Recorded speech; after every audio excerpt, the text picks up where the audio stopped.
Fier de vous recevoir aujourd'hui l'ingénieur, le docteur Calvin Fanquin.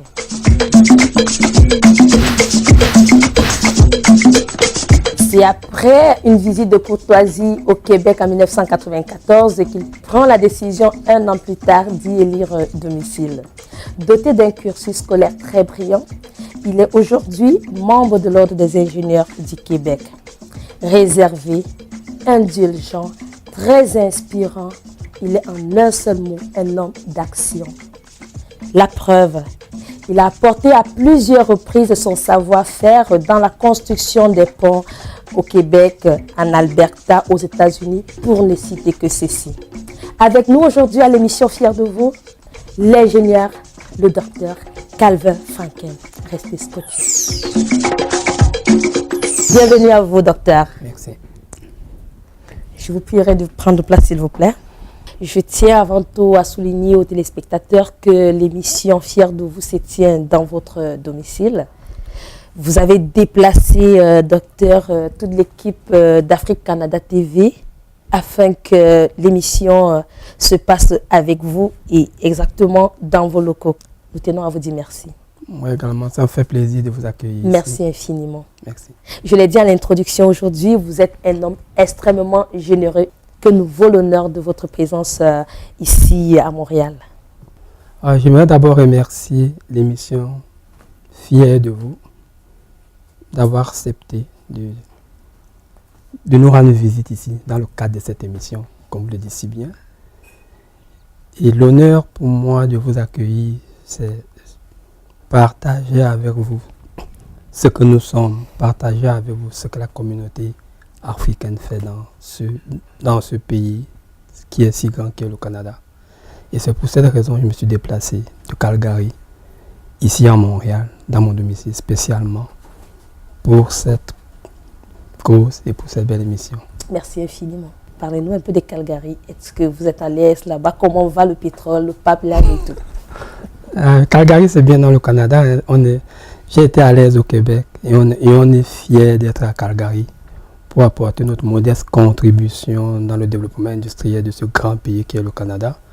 Calgary, c'est une ville un peu, de façon très grosso modo, un peu différente de Montréal où j'ai passé près de 13 ans avant de décider d'aller à Calgary. Sur le plan climatique, c'est un peu plus froid, c'est plus venteux, mais c'est une très belle ville. C'est une ville en croissance et c'est une ville qu'il faut visiter, accueillante, sympathique et plaisante.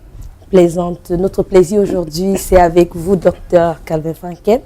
Nous allons tout simplement vous convier et vous, cher public, de regarder avec nous docteur Fanquin en image.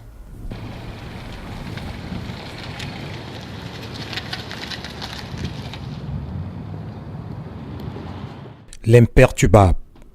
Calvin Fanquin fait partie de ces personnes qui vous marquent dès la première rencontre en vous laissant toujours une impression presque indescriptible et un goût d'inachevé, de par sa personnalité, sa présence, son allure ou encore ses racines. En effet, originaire de Konsamba dans la région du littoral au Cameroun, M. Fanquin est le benjamin d'une famille de 3 enfants. Père de 3 filles, il est marié depuis 17 ans à une merveilleuse épouse, Hortense Cortis, qui l'inspire et l'accompagne à travers ses combats, le rendant très heureux et faisant ainsi de lui un intrépide homme d'affaires.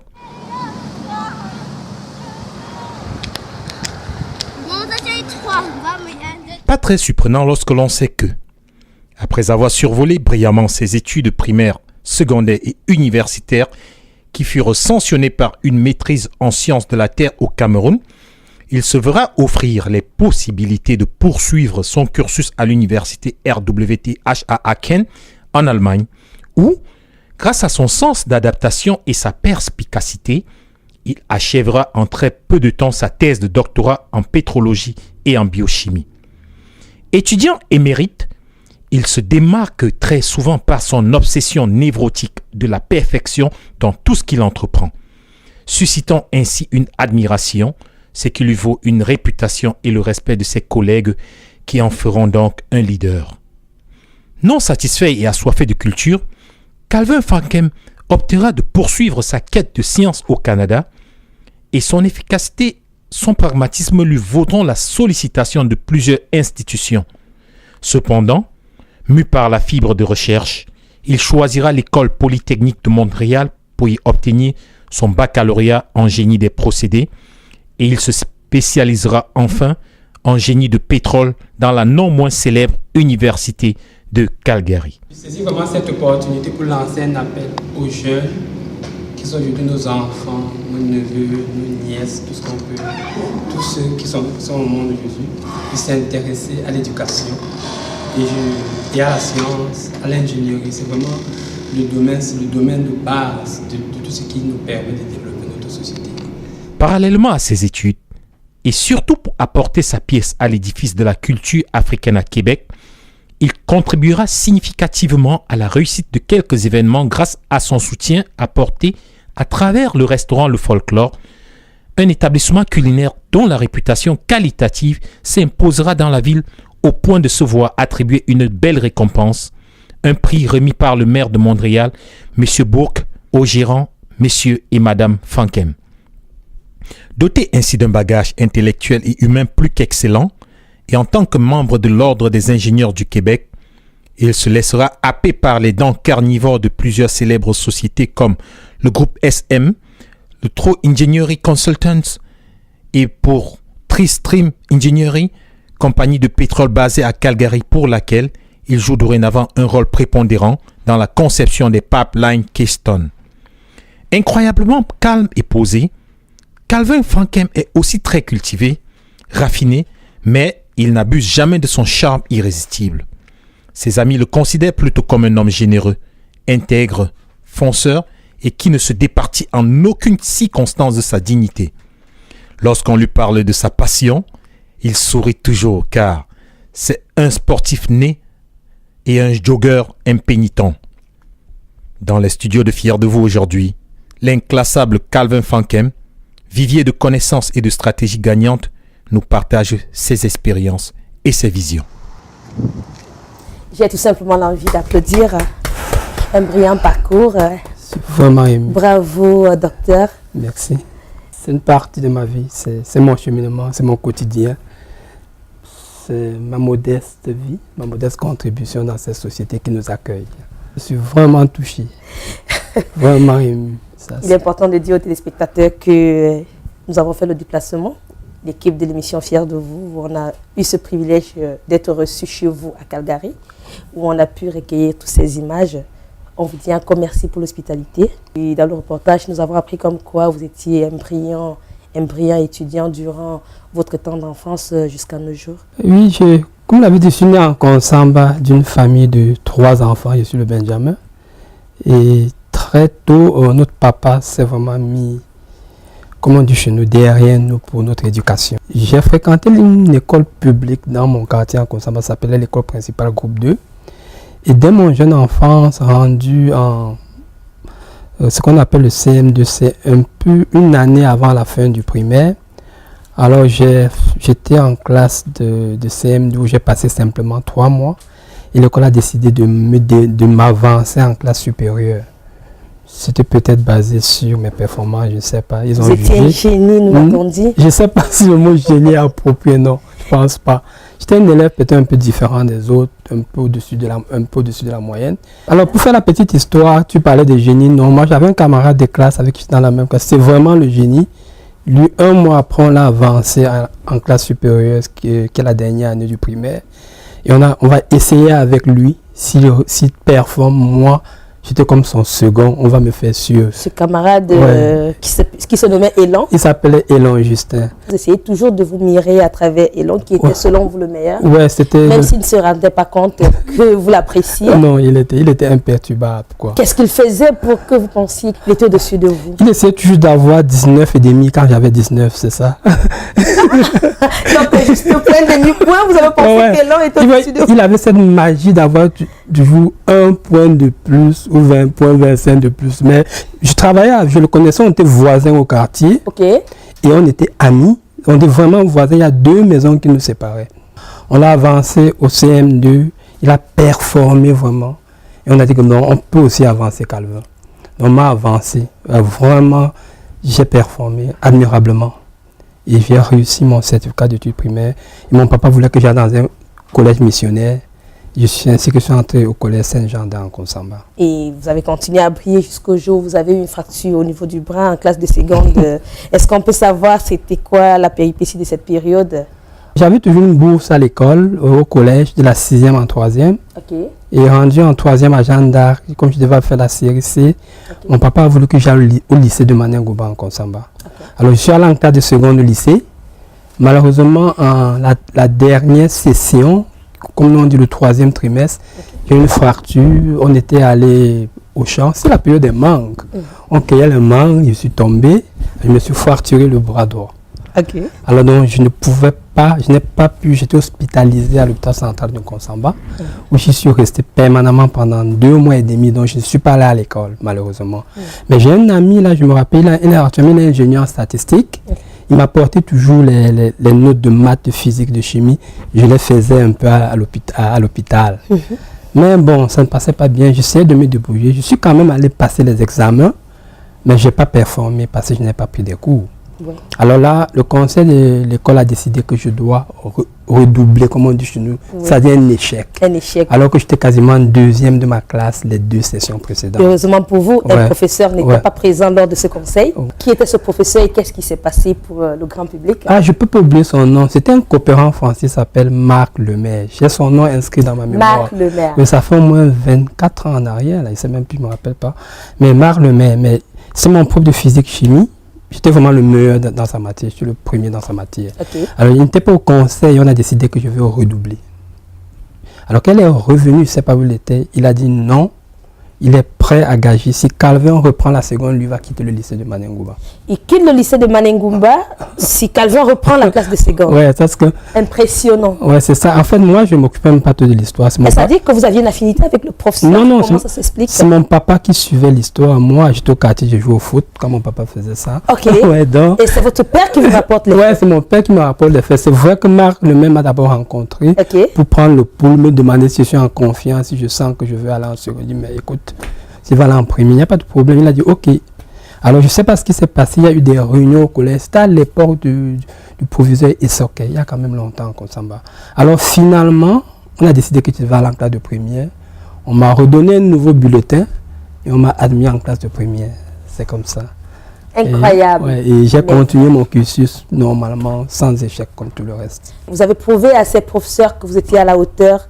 La preuve qu'en classe de terminale, vous avez mis sur pied un club. Le club, est-ce qu'on peut savoir c'était quoi le club? Nous on appelle ça le club des exercices difficiles. Le club des exercices difficiles, mais à une condition. Vous saurez laquelle? La seule condition pour entrer dans le club, il fallait avoir au moins 15 en maths, physique, chimie. Donc c'était le seul critère, il ne fallait pas être redoublant. Il ne fallait pas être redoublant. Il ne fallait pas être redoublant de la classe. Oui. Il fallait avoir au moins 15 en physique, chimie.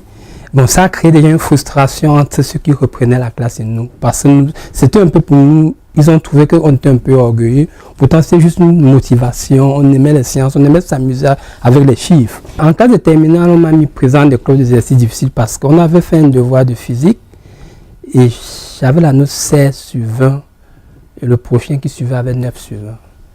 Alors, le prof de physique a décidé qu'est-ce qu'on fait de cet examen. Est-ce qu'on le conserve dans la moyenne ou est-ce qu'on le retire? On m'a demandé. Alors, comme par solidarité à mes amis, j'ai dit, bon, on va annuler ce devoir, mais c'est suivant, on va mettre ça à la poubelle et puis on va compter les autres matières. Vous êtes étudiant, salarié, travailleur autonome, entreprise enregistrée, société incorporée, propriétaire d'immobilier et vous avez besoin de comprendre, d'interpréter, d'harmoniser vos chiffres, alors un seul nom. Tout va bien. Tout va bien est le groupe d'experts qui transforme vos interrogations en solutions. Chez Tout va bien, des spécialistes s'occupent personnellement de vos finances et de vos comptes. Avec Tout va bien, tous vos soucis de déclaration d'impôts, de planification fiscale, d'état financier mensuel ou annuel s'envolent immédiatement. Pour Tout va bien, votre quiétude d'esprit est un défi constant et leur plus grand plaisir est de vous offrir le meilleur revenu d'impôt jamais réalisé. Tout va bien vous offre en plus une étude de vos besoins et vous oriente vers les meilleurs services financiers au besoin. Afin que tout aille bien, Tout va bien donne du soutien pour le démarrage, la comptabilité et la gestion des entreprises et pourrait financer des projets partenaires. Tout va bien a ouvert une nouvelle succursale en janvier 2012 à Brossard dans le souci de se rapprocher de sa clientèle.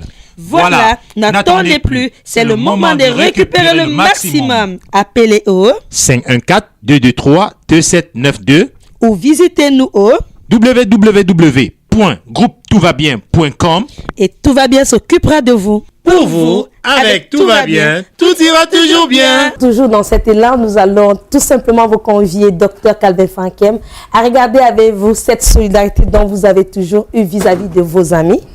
Alors, on va savoir ce que l'un de vos amis qui réside à Calgary avec vous pense. C'est un gars que j'ai respecté trop. Quand il est arrivé ici à Calgary, il y a beaucoup de choses qui se passaient entre nous. When I met Calvin, I was very impressed. He's very hardworking. He came here with all the advice we had together. He went back to school, and I did some work in the University of Calgary. He did some reservoir engineering work. Based on the advice we worked together, Calvin is very, very, very hardworking. He has shown me that he can start from zero and make up his way up. I've never seen Cameroonians with all the qualification Calvin had to make himself so low. Took himself so low to become what he is today. I feel he has all the potential to be a great person, a great respectable person in the community of Cameroonians in Calgary. I'm very proud of Calvin, and I'm proud of his technical work, what he has done, of his achievements so far, what he has done in Calgary. Votre ami, vous le reconnaissez? Ah, c'est M. Njongwe, c'est vraiment, je peux dire c'est aussi un mentor pour moi, c'est quelqu'un qui est vraiment intégré dans la communauté camerounaise à Calgary. Il est ingénieur aussi, il est ingénieur en réservoir, il travaille dans la conception des réservoirs pétroliers. Vous êtes donc rapproché de lui avant de vous déplacer de Montréal afin d'acquérir quelques informations? Oui, j'ai communiqué avec lui avant d'arriver à Calgary. C'est l'une des premières personnes avec qui j'ai échangé aussi parce que on était un peu dans les mêmes domaines d'expertise et c'est quelqu'un qui m'a beaucoup aidé, hein. C'est quelqu'un qui m'a beaucoup conseillé et vraiment je suis fier. Je suis fier de lui autant qu'il est fier de moi. Impressionnant. Comme votre émission, fier de vous finalement. Je pense qu'à l'Université de Yaoundé, vous avez obtenu votre licence. C'est ça. Ouais, les 3 premières années, c'est les 3 années de licence. Je les ai obtenues vraiment brillamment. Et puis j'ai été admis en maîtrise parce que c'était sélectif. Okay. Et nous étions 3 étudiants en classe de maîtrise et sur environ une centaine en licence. Okay. Bon, il y avait 2 sections, il y avait 3 étudiants en pétrologie et 4 étudiants dans l'autre section. Alors j'étais parmi ces 3 étudiants, 3 camarades avec qui vraiment je suis resté en contact, c'est mes très grands amis et ils reviennent tout le temps même dans ma vie. L'un aujourd'hui est basé en Italie, où il a fait sa thèse aussi. L'autre en France, où il a fait l'école des mines de Paris. Et actuellement aux États-Unis où il travaille. Bernard Donfar, Nguifo André. C'était vraiment mes trois complices de l'université. 3 complices du docteur, il adresse comme ça un grand coucou. Ouais, c'est ça. Il le salue vivement. Voilà, on a performé. Et puis, en fin d'année, lorsqu'on faisait nos mémoires, on travaillait vraiment ensemble. Chacun avait un sujet de recherche. Et lorsqu'on a rédigé nos travaux, vraiment, plus j'avançais, au début, quand le professeur Chua m'a donné le sujet, j'hésitais, je n'étais pas inspiré. Mais plus je travaillais, plus c'était créatif. Mais à la fin, je me suis rendu compte que j'avais vraiment monté un document assez solide. J'ai dit à mes 2 collègues, vous savez, présentez votre mémoire avant moi. Je vais présenter en dernier. Alors, il faut qu'il est toujours blagueur. Il dit non, Calvin, tu recommences. Si c'est comme ça, tu vas présenter en premier. Alors, c'était comme un vote, ils m'ont gagné. J'étais obligé de présenter en premier. Okay. J'ai dit ok. J'ai présenté mon travail devant le jury de 3 professeurs. Alors, la seule chose que je me rappelle bien, c'est qu'il y a un coopérant qui était membre du jury aussi, un coopérant français qui nous donnait des cours de géophysique.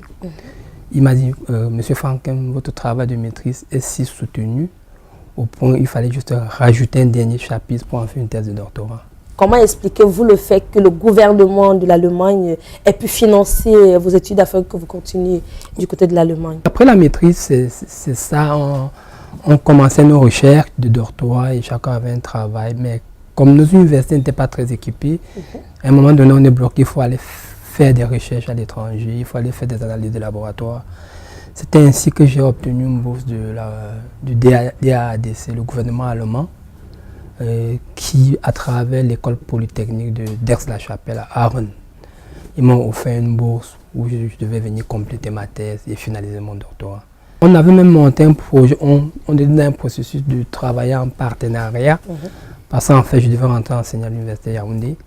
Bon, les choses, la Providence a voulu que je décide après du migrer au Canada et de regarder autrement. Mais ça ne me détache pas de tout ce qu'on a fait, de tout ce que notre pays a pu nous donner. Mais c'est ça, j'ai choisi de venir au Canada et continuer ici.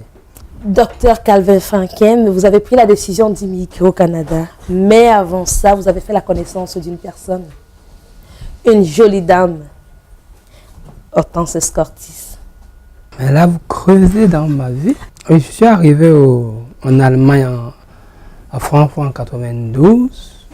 Et puis, effectivement, j'allais à Paris. J'ai mon ami Don Fardon, je parlais tantôt, on a fait licence, maîtrise. On est resté en doctorat ensemble. Donc, j'allais rendre visite à Don Fard en France. Oui. Et c'est dans une occasion où je l'ai accompagné dans une occasion d'un mariage.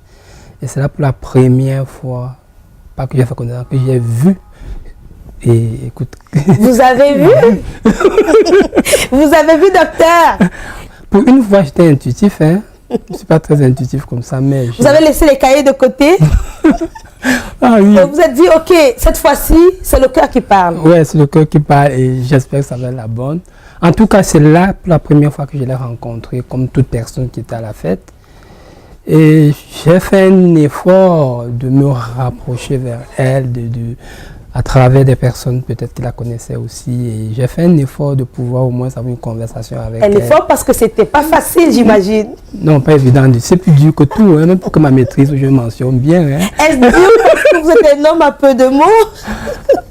Ah, je ne sais pas, les circonstances. Vous rencontrez quelqu'un pour une première fois. Vous êtes timide immédiatement. Ouais, c'est normal d'être timide, mais au même moment de surmonter sa timidité, ça devient plus compliqué malheureusement. Mais j'ai fait des efforts et j'ai essayé de connaître qui c'était, de me rapprocher, de trouver la bonne occasion pour pouvoir avoir au moins une conversation avec elle. J'avoue que ce soir là, peut-être ça c'était simplement un bonjour. Mais j'ai fait un effort de pouvoir la revoir et c'était pas évident. Alors mes voyages à Paris commençaient à être fréquents. Je revenais à Paris peut-être toutes les semaines, tous les week-ends. Parce que c'était... Elle s'est dit que vous étiez l'amoureux transi. J'avais découvert, j'avais vu, comme je l'ai dit tantôt, quelque chose de votre qui m'accrochait. Et puis j'ai dit, mais écoute, si ce n'est que voyager, c'est pas un problème. Je veux voyager à Paris. J'allais plus régulièrement chez mon ami. Il m'appelle, me dit, mais tu viens déjà trop ici à Paris chez moi. Parce que si c'était comme moi, je sais que... Il y avait raison à ça. Hortense Escortis, elle s'appelait. Mais ses déplacements n'étaient pas vains. La preuve, elle vous a donné 3 merveilleuses filles. 3 merveilleuses filles, chers téléspectateurs, parce que j'ai eu cet honneur de passer quelques jours aux côtés de ces filles, à qui j'envoie comme ça un clin d'œil. Ces filles qui vous apprécient, qui vous admirent. Je ne vais pas vous en dire plus. Vos filles en image. Pour nous, tu es un homme fort et tu es toujours en train de m'aider avec mes devoirs, surtout dans les maths, parce que je ne comprends pas. Il y a des choses que je ne comprends pas, mais tu es là pour moi. Ou quand j'étais sur le Honor Roll à l'école, on est parti aux US, New York. Tu m'as acheté le iPod parce que j'ai bien travaillé à l'école et j'ai beaucoup aimé ça. Et à chaque fois que j'étudie, ça me fait penser à toi et comment tu nous aimes. Et tu es toujours là pour aider les jeunes, comme par exemple la clinique d'éducation. Tu aides les jeunes en français, en maths. Je voulais vraiment te dire merci pour tout ce que tu fais pour nous. Un exemple, comment un homme doit être, comment un homme doit traiter sa femme. C'est bien d'être autour de toi. I love you. Allô papa, on est là. Je voulais juste te dire qu'on t'apprécie beaucoup, on t'aime beaucoup. Tu fais beaucoup pour nous. Quand on va à l'école, c'est toujours là pour nous. Si on oublie quelque chose à la maison, tu prends ton temps pour ramener, même si on oublie, que ça soit notre boîte à lunch. Tu es toujours là pour nous. Tu te mets à fond pour tout nous faire, juste pour nous rendre plaisir. Comme quand tu m'as acheté mon téléphone parce que j'ai bien travaillé, ça c'est des petites choses qui m'ont montré que tu m'aimes beaucoup. Quand tu m'as dit pour acheter mon iPod, ça m'aide aussi beaucoup. Et tu es toujours là pour notre anniversaire. Tu n'as jamais manqué un anniversaire. On t'aime beaucoup et oui, merci beaucoup. Mon père, il n'est pas comparable à quelqu'un d'autre. Il est lui-même et c'est ça que j'aime de lui. Il n'est pas quelqu'un que tu peux comparer à quelqu'un d'autre. Il est original et il n'y a pas comme lui. Il n'y a pas d'autre comme lui. Ça, je t'aime beaucoup. S'il fallait que je dise un mot qui devrait décrire mon père, j'aurais dit que c'est un homme qui est vraiment fort, qui met tout à fond et qui essaie de son mieux pour rendre sa famille heureuse, sa femme et ses enfants. Et on te dit merci de tout mon cœur et on t'aime beaucoup. Love you, bye. Pour moi, tu es comme le frère de Jésus, je t'aime beaucoup. Vous êtes comme le frère de Jésus. Impressionnant. C'est mes enfants, c'est mes amis, c'est mes confidentes. Elles sont multidimensionnelles, hein, comme on dit. Elles sont super. Je les aime toutes. Vraiment, j'ai de l'énergie qu'elles me poussent avec leur énergie. Je suis vraiment fier d'elles. Vous avez dit votre source d'énergie, en vos propres mots, vous l'avez dit. Ma source d'énergie, c'est ma famille, mon épouse et mes enfants. Ouais. Comment vous expliquez ça? Regardez, j'ai ma mère au Cameroun, mais j'ai 4 autres mères au Canada. Hein. Oh oui? J'ai ma femme, c'est tout ce que tu peux imaginer pour moi. C'est tout ce que vous pouvez imaginer pour moi. Hortense, c'est ma conjointe, c'est ma confidente, c'est ma partenaire dans ce qu'on fait, c'est mon amie. On fait autant de choses qu'à chaque chose, elle est quelque chose pour moi. Mais surtout, c'est la mère de mes enfants. La mère de vos enfants. Oui, c'est ça. Et je ne sais pas, si je ne l'avais pas rencontrée, peut-être, je ne sais pas si je devais la créer avec une équation, je ne sais pas. C'est ce que j'ai, c'est elle qui le porte. Hein.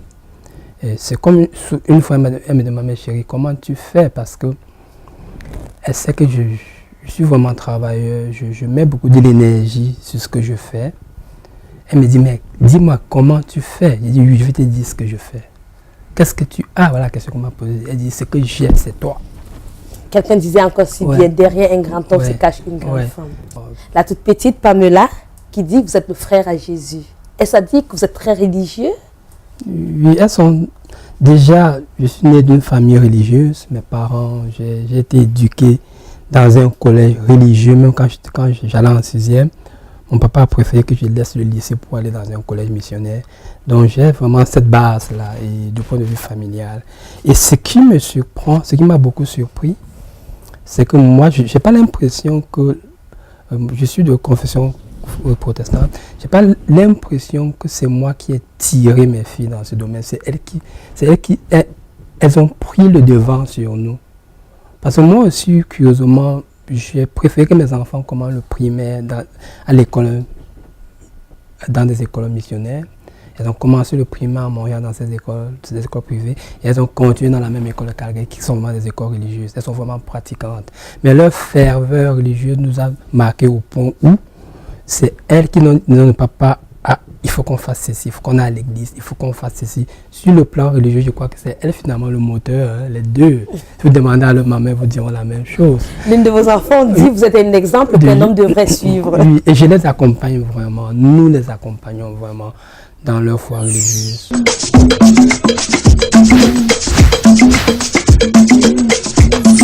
Vous avez élu domicile au Québec avant de vous rendre à Calgary.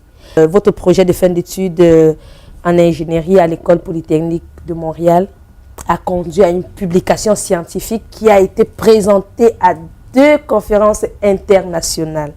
Pouvez-vous nous en dire plus? Ah oui, quand je suis arrivé au Canada, en titre de mon diplôme universitaire du Cameroun de l'Allemagne, vous savez, les 2-3 premières années d'intégration, c'est un processus qui est un peu long. Et c'est normal, c'est un peu compliqué parce qu'on ne connaît pas le système, on ne comprend pas comment ça fonctionne. Je me suis un peu lancé dans le monde du travail où j'ai travaillé pour comme consultant dans des domaines scientifiques ici. Mais après, j'ai pris la décision, parce que j'étais scientifique de base, d'avoir un titre d'ingénieur. J'ai décidé de retourner à l'École polytechnique de Montréal, où j'ai passé pratiquement tout le cycle d'ingénieur et j'ai obtenu un diplôme en 2006. Alors, en fin des cycles, on présente toujours des rapports sous la forme d'une recherche, comme un mémoire, comme un travail. Et j'ai travaillé avec le professeur Grégory sur un procédé pour transformer du butane. C'est un hydrocarbure qu'on veut oxyder sélectivement pour produire un composé un peu sélectif qu'on utilise dans l'industrie pétrochimique. Mon sujet de recherche, c'était de définir les conditions thermodynamiques de pression de température de ce catalyseur qui vont permettre de rendre cette réaction vraiment sélective et efficace. Alors, j'ai présenté le travail et curieusement, à la fin, on me dit oh, le travail était si parfait que certains étudiants qui commençaient leur maîtrise et leur doctorat, qui approchaient ce sujet, m'ont donc approché avec le professeur pour dire que Calvin, tes travaux, on doit essayer de soumettre ça pour voir si ça peut être sélectionné pour une publication scientifique. Nous sommes rapprochés d'un étudiant qui vous considère comme un exemple. Calvin, c'est ton frère Ghislain Rumpel qui vient directement du Bénin et qui est ici à Montréal comme toi.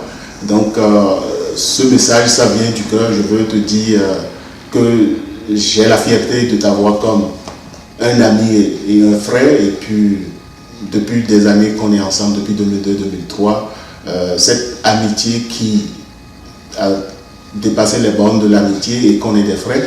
Et cette fraternité qui dure depuis tout ce temps.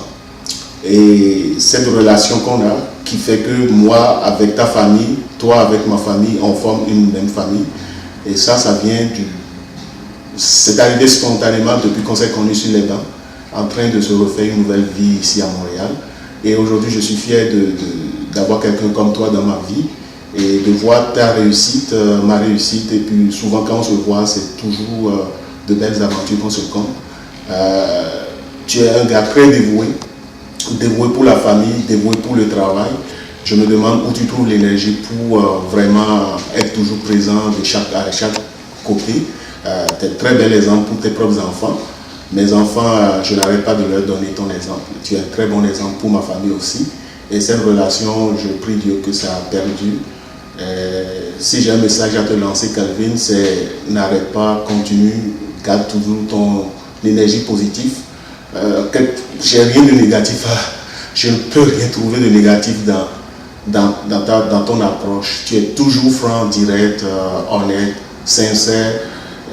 C'est rare d'avoir des gens comme toi autour de soi et c'est un privilège pour moi de t'avoir autour de moi.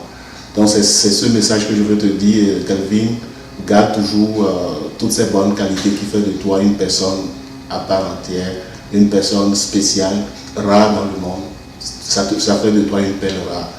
Je suis très content, je ne sais pas, je suis pris sur le vif, donc c'est des mots qui sortent spontanément. Donc merci Calvin, et puis bonne chance. Ghislain, c'est vraiment un ami sincère. C'est quelqu'un que j'ai connu sur le banc de l'école à Polytechnique. Je suis surpris qu'il dise ça. C'est un travailleur, c'est un turbomoteur. Un turbomoteur. Oui, celui-là qui parle. C'est un fin, c'est un camarade vraiment. Je n'ai pas de mots à mettre là-dessus. On a fait équipe de travail et je veux parler plus en profondeur. On a fait équipe de travail, c'est quelqu'un qui te tire par le haut. Ghislain travaille, c'est un super programmeur, je ne sais pas. Moi, s'il y a quelque chose que je n'aime pas dans ce qu'on fait, je ne suis pas très bon dans la programmation. Mais ce gars est doué en programmation, je ne sais pas comment il fait. Je l'aime parce que lui et moi, on partageait les mêmes. Je veux dire, quand je l'ai connu, on s'est connus comme étudiants. Mais plus on se connaît, plus on partageait les mêmes valeurs familiales. Il avait une famille, il allait à l'école. Il s'est réintégré au Québec. C'était ma photocopie. Quand il me parlait, je me voyais, il me dit, j'ai étudié chez moi, j'ai fait ma maîtrise en ceci, je me voyais à travers lui. C'est-à-dire qu'il dit, mais tu parles de moi, tu parles de toi. Et on est vraiment devenus des grands amis. Toute la famille, quand j'ai connu ses enfants, ils avaient l'âge de mes 2 premiers enfants. Donc, les enfants sont devenus des amis, les épouses sont devenus des amis, donc la famille est devenue des amis. Mais c'est vraiment quelqu'un avec qui je partage beaucoup. Je vous tire ma balèze révérence, docteur Calvin Fankem. Je vous prie, docteur, de recevoir Dewan, l'international. Oui, vous étiez très bien entouré à Polytechnique et malgré votre départ, là, ça se remarque que tout le temps qui a passé n'a pas du tout effacé les empreintes que vous avez laissées là-bas. Et ces empreintes, nous sommes allés les chercher d'une manière et nous aimerons les découvrir avec vous. Si vous voulez bien regarder ce qu'on a pour vous encore. Calvin, ça fait longtemps qu'on ne s'est pas vu et je suis très content que tu travailles bien à Calgary parce qu'en fait, moi, si vous vous rappelez bien, moi je viens de Calgary et j'aimerais bien retourner vous visiter là-bas. Alors là, je voulais vous rappeler un peu de ce qu'on a vécu ensemble. Ça fait déjà 5 ou 6 ans. Je me rappelle que toi, tu étais un de mes premiers étudiants. Tu as fait une pression. Alors, je me rappelle toujours de toi et ton énergie et ta calme, la calme. Vraiment, tu es une personne que je trouve, tu es calme et tu amènes des choses calmes autour de toi. J'ai beaucoup apprécié notre temps ensemble et vraiment, depuis toi, personne n'a fait 2 présentations dans les congrès internationaux. Donc, tu as mis le bas haut pour les restes d'étudiants qui te suivent. Alors, ça fait quelques temps que nous parlions ensemble et toujours, j'apprécie beaucoup quand j'ai un étudiant qui cherche un travail et que tu oses aider ou tu aides. Nous avons partagé plein de choses, même quand on n'est pas ensemble, on partage des choses. Et donc, vraiment, je te souhaite beaucoup de succès et beaucoup en tes études et aussi dans le travail avec ta famille que je viens de rencontrer. Une des choses que j'aimerais bien peut-être mentionner, c'est que des fois, tu es trop tranquille. Mais en réalité, tu es tranquille, mais il y avait des fois où tu t'imposais aussi.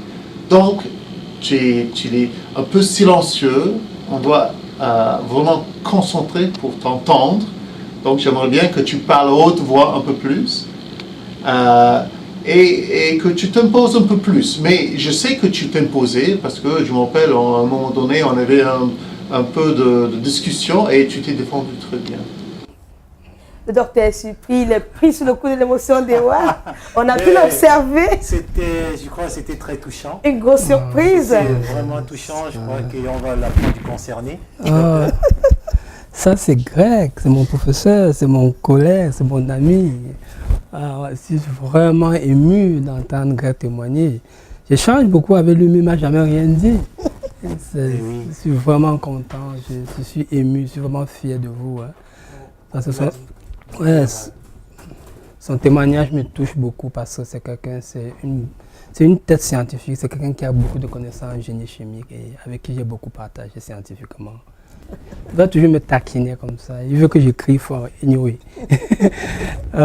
Bon, peut-être c'est mon tempérament, parfois je pense plus et au fur et à mesure que je m'exprime, j'aime même être convaincu vraiment de la finalité de ce que je veux dire. Donc ça peut paraître que je suis bas, peut-être. Ça peut paraître pour quelqu'un une forme de timidité, mais je me qualifie pas comme ça. Je ne me qualifie pas comme ça. Je sais ce que je suis. Je sais comment m'adapter. Je sais comment me présenter dans une situation. Vous voyez, il a dit lui-même que je sais me défendre. Moi, tu peux croire que je suis timide dans une situation, mais quand j'ai des arguments pour me défendre, là, tu vas entendre parler de moi. J'essaie de me pousser là vers là, mais c'est bon, je vais en tenir compte et je vais faire un effort déjà dans cette émission. Je crois pas que je parle bas là. Non. Ceci étant, on va donc directement s'acheminer sur votre projet qui fait déjà un peu la une à Calgary. Et bien sûr, on parle de votre clinique de l'éducation. On va le regarder en image. Ok, on y va. C'est bon? Non,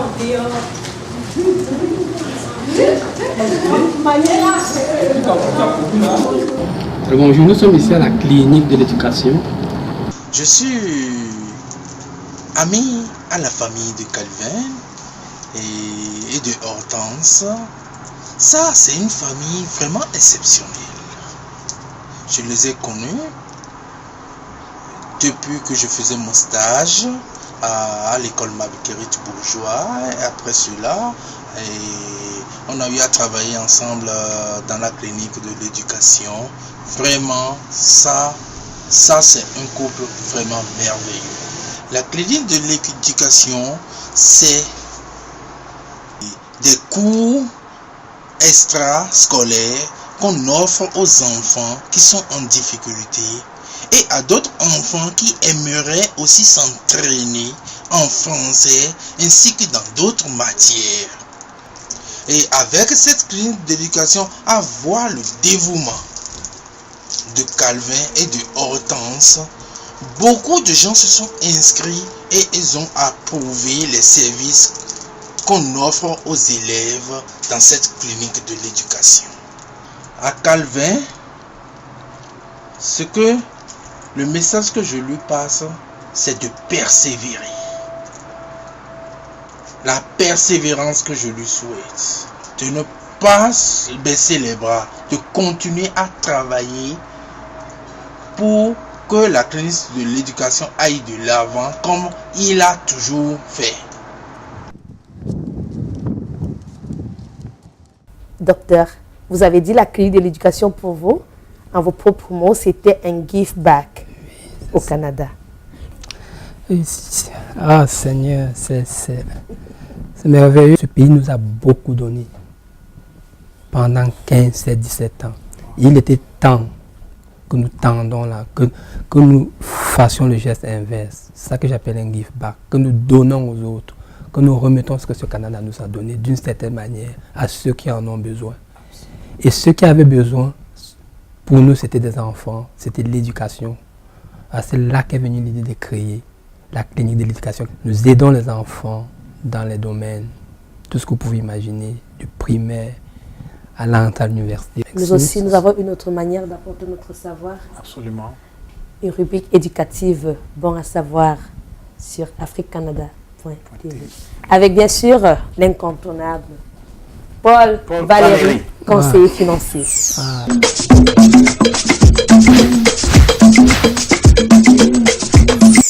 Bonsoir aux téléspectateurs, bonsoir Dr Calvin. Merci, soyez le bienvenu.